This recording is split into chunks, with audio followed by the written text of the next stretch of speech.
friends, and welcome back to the TheScottReaProject, and today we are going to be doing a sausage making masterclass. Today I'm going to show you how to make that traditional old favourite Cumberland sausage. I'm going to show you how to mix your own seasonings, and I'm going to show you the whole process, what I know will be the most detailed video on YouTube on the subject. Now, the subject of Cumberland sausage, it's a bit of a minefield. As from 2011, it's got PGI status, the same as champagne, you know, Iberico ham, Cornish pasties, and all those regional specialities. It stands for Protected Geographical Indications. So with that, there comes a list of rules. You know, it should only be made up in Cumbria, but I'm going to give it a whirl today for you guys. And there is a long list of things you need to do to make this, but don't get hung up on it. You know, it's for your home use, but I'm just going to read a few of the things just to show you how, you know, serious this Cumberland sausage can be. You thought that honest English banger was a simple thing, not when it comes to Cumberland, baby. Okay then, the meat for our Cumberland sausage. This is a very high meat content sausage, as you can see in there, not a lot of fat. I have got 3.5 pounds of meat in here. It's a mixture of shoulder and belly. Like I said, a very high content sausage, normally between 85 and 90%. But as per usual, some of the big producers, you know, before it was protected, like to skimp on things, and they were making them with a content as low as 45. But we're sticking to the rules today, and as you can see, I've got a good quality meat. So 3.5 pounds of meat. Next up, our binding agent to my 3.5 pounds of meat. I am personally going to add ½ pound of rusk. If you were doing it as the list states, minimum meat content would be 80% and your rusk would be 8% of your final mix. But like I said, you know, I'm just running through these for you, don't panic. I just want to let you know how serious this sausage could be taken. So, to my ½ pound of rusk, I want to be adding ½ pound, and yes, ½ pound in weight, because when making sausages over in the UK, we weigh our liquids. I am going to add, just to start with, about 3/4 pound of ice cold water. Now, making sausages, it's all about temperature and cleanliness. Temperature, everything's going to be ice cold. So you could, if you want to, put a few bits of ice in this. But all I'm doing then, into my ½ pound of rusk, I'm just going to let it steep and puff up and fluff up in 3/4 pound of water. Now back to the list. The water, it says it should be no more than 13.5% of the total weight. But there you go.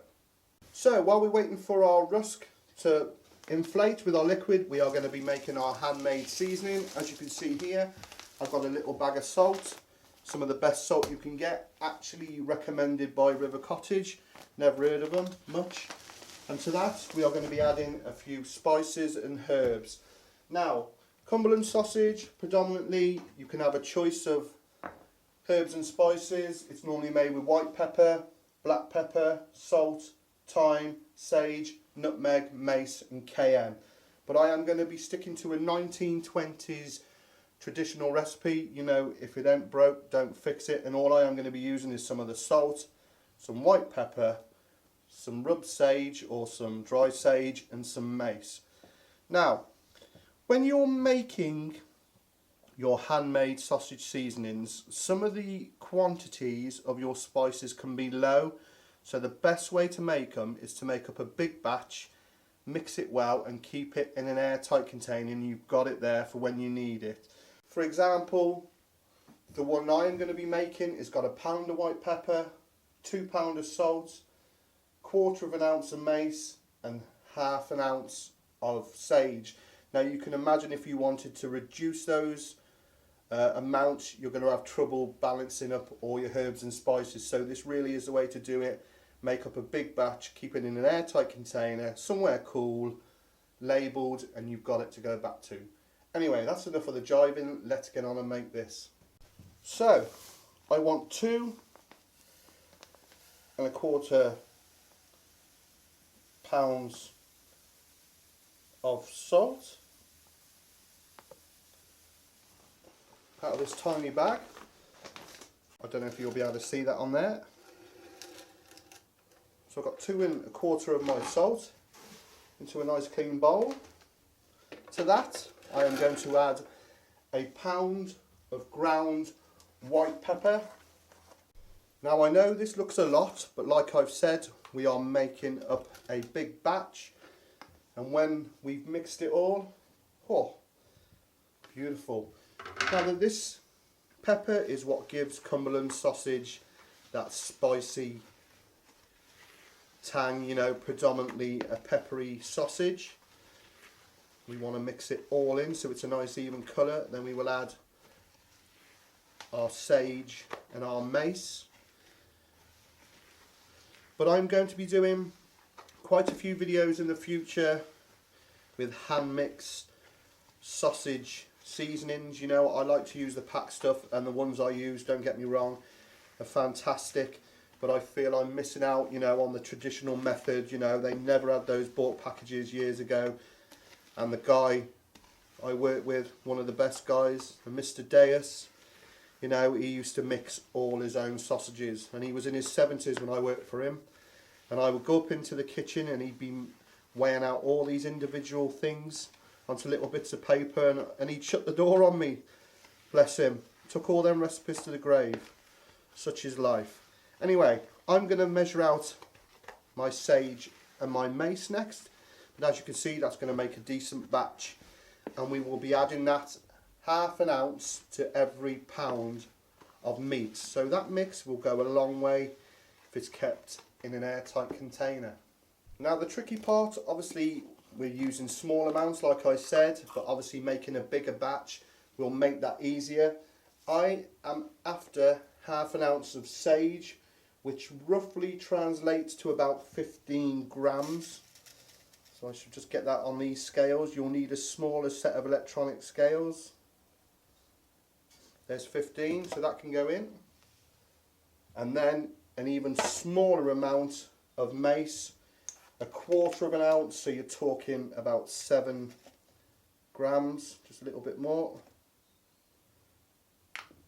Take a bit out of there. And that gives us 7 of the mace, so that goes in. You have to excuse my notes there, it's such a lot to take on board, guys, I know, but you know, just play it back. Get yourself a pen and a piece of paper and write it all down. So what we need to do then is incorporate the herb and the spice into our mix. And what's it smell like? Let's have a smell. Oh, nice. Now, like I said, you could add other things to this, thyme, cayenne, nutmeg, but I'm keeping it traditional. And that is looking great. So the ratio then, 1/2 ounce to every pound of meat. So let's get that meat through the mincer, add our rusk and add our seasoning, and we'll give it a mix. But that, one handmade Cumberland sausage seasoning with a camp spoon. Beautiful. So on a coarse plate of your mincer, because this is a coarse grain sausage, I'm going to just quickly pass through my 3.5 pounds of quite lean meat. Like I said, shoulder and belly.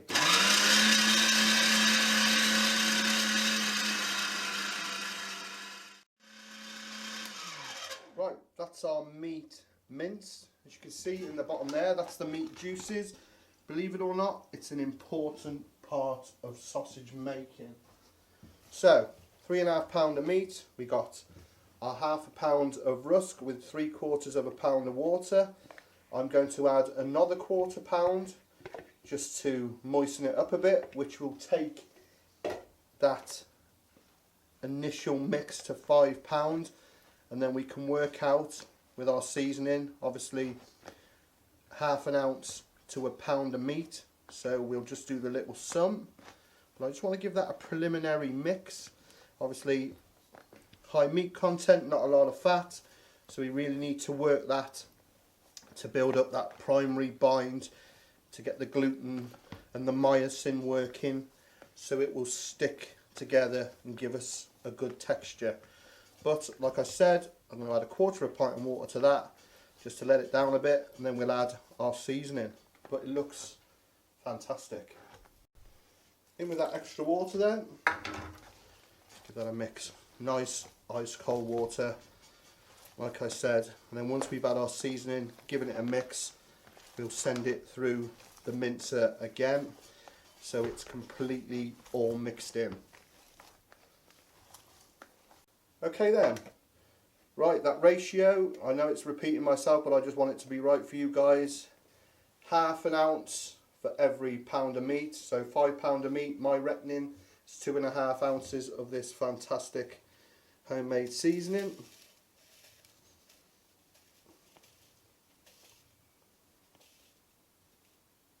A little bit more, 2.25, 2.5. Right, get it in to our meat, and it's just get your hands in time. Smells fantastic, really does. Oh yeah. Right, I've given that a preliminary mix, so I'm just going to send it through my mincer again, and we'll give it one final mix, and then we'll pipe them. Back in a moment. There we go then, through the mincer again. Now, if your mix is a little dry, you know, don't panic. Add a little spot of water. But I tell you what, I can actually taste that pepper and feel it on my lips. And that's the key to a good Cumberland sausage. Now all we need to do, like I said, develop that myosin. Oh, excuse me, my sinuses is pepper.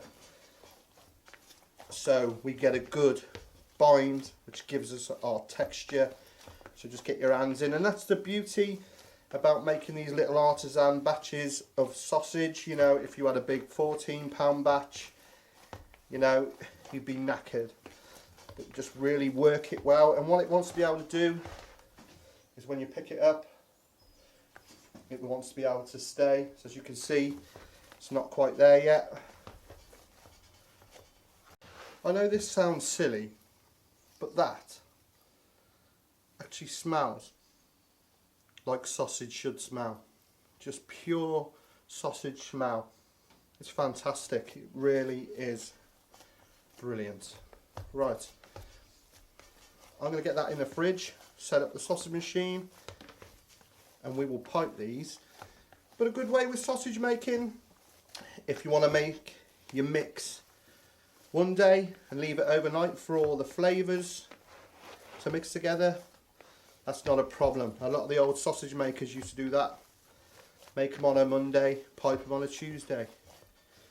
So, I'm piping these into natural hog casings. It states that the hog casing should be 20 mil. These are not far off, and all I've done is taken them out of the package and swilled them really well in cold water to get rid of the salt. And then I've just had them lying in some warm water for about 15 to 20 minutes. You can see how pliable they are. Fantastic product. I wouldn't even bother with those collagen casings, especially with traditional things like this. This is the way forward. So I've got my mix in the machine. I've loaded my skins on. Let's pipe it. Cumberland sausage, traditionally sold in the coil. So that's what we'll do, but just take your time. Obviously, when you're on your own, just get it started. It's normally a two-man job, but we're just going to gently pipe these out. As you can see, taking our time.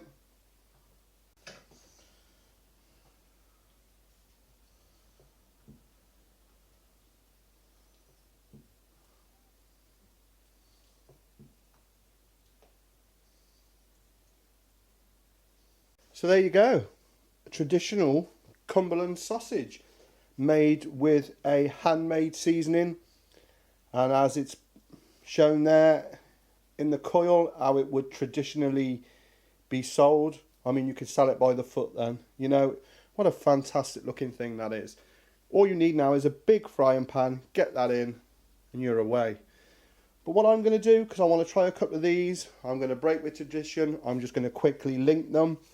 If you look down there in the comment section, you'll see a video I did on linking sausage. It really is a great skill to master. So I'm just going to link these up, then we'll get one in the pan.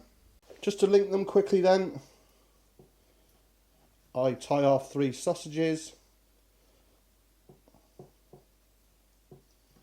1, 2, 3. Take that the other way. Fold that one over. Fold that one through. That gives you your start. And then basically thread it through. Twist. Like I said, you know, a great skill to master. I know it's being done quickly and you can't see it properly, but please check out that video and I will show you. I do a slow motion version and you will be able to nail it, no problem. I just want to get one in the pan, man. There you go. How's that for you? As with all sausages then, they are always better the next day. Gives them time to dry out, let the skins get back round the meat, let them bloom, lets the flavours mix together, and they will be absolutely stunning. But I can't wait that long, and I imagine you would like to see a couple of these in the pan. Okay then, we've been through the whole process. Just have a look at those, hey? It would be rude not to try one. Get them on the board. Fantastic Cumberland sausages. Like I said, they would be better the day after you've made them, but I can't wait. I wanted to show you guys. Just have a look at that. And the beauty of that sausage, it's totally natural. There's no additives, no preservatives and no colorants, because a lot of these mixes they put a little bit of colour in to give it that pink tint, but this is pure natural meat. And what was it? Sage, mace, pepper, salt. Couldn't get more natural than that. I think it's Bedfellow, gotta be mustard, Coleman's, none of their cheese eating surrender monkeys and muck. Let's get our sausage in. Oh man, tell you what, that is a cracking sausage, and as it goes, you know, it's a coarser texture, as you can see there. That's due to the pure meat content, but it is absolutely stunning. And Cumberland sausage is known for its peppery tang, and it's definitely got it in spades. It's absolutely brilliant. Well, my friends, I hope you enjoyed that episode of the Scott Ree Project. Doing what I love best, making these old school traditional practices. I mean, that is a stunning sausage, you know, fantastic. You must give it a go. And if you've liked what you've seen here today on the Scott Ree Project, please subscribe to my channel. I release a new video every week. Like it, share it with your friends. Find me on Facebook at Scott Ree or the Scott Ree Project. Also on Twitter at the Scott Ree Project.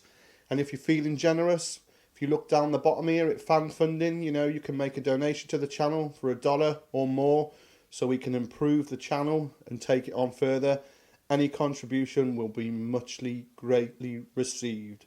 So until next time, I'm going to have one more, honest, just one more. All the best. See you again. Oh yeah, sausage can.